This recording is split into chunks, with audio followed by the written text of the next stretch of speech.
Hello, brilliant mathematicians. Today we're diving into the world of radians on a unit circle. It's going to be a math-filled adventure as we explore how a circle is divided into quadrants, how radians work, and why this is such an important concept in trigonometry. Let's get started. Let's begin by introducing our unit circle.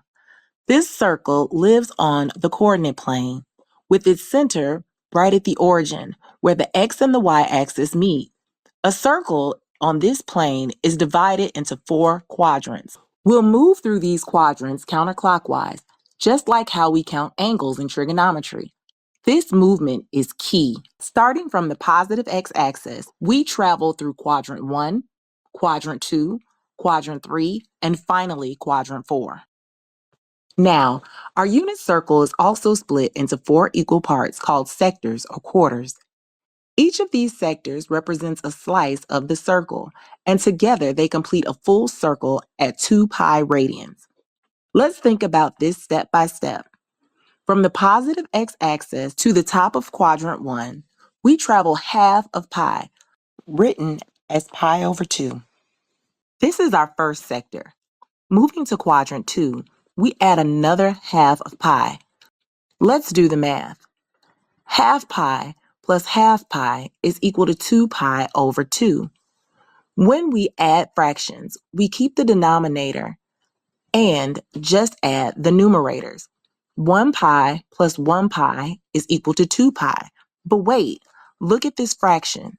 The numerator 2 cancels out with the denominator 2, leaving us with 1 pi, or simply pi. Quadrant 2 ends at 1 radian. Easy, right?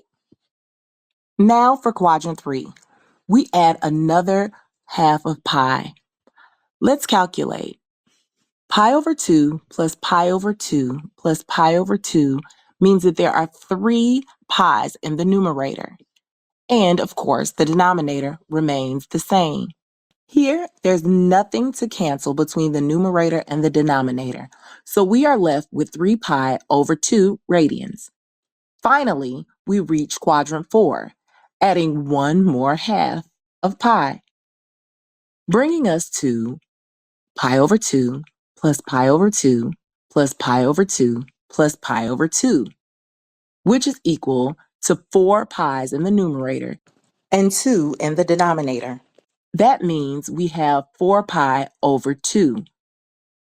When we simplify 4 over 2, we get 2 pi. We've made it full circle at 2 pi radians. This tells us we've traveled through all 4 sectors. Before we move on, remember that fractions are just another way to represent division, parts of a whole. This is why radians work so well for measuring pieces of our unit circle. Now let's pause for a shout out to 2 incredible young mathematicians, Calcea Johnson and Nakia Jackson from St. Mary's Academy in Louisiana. These brilliant students presented a groundbreaking proof on the Pythagorean theorem using trigonometry. What's special? Their proof doesn't rely on circular logic, something mathematicians believed wasn't possible for over 2,000 years. They used the law of sine to show their proof, completely independent of the famous identity sine squared x plus cosine squared x is equal to 1. But that's not all.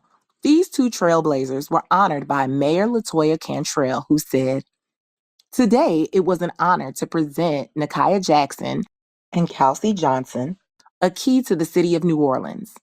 Amazing work, ladies. Calcea and Nakia are proof that young mathematicians make history. And guess what? Math brilliance is in your DNA too.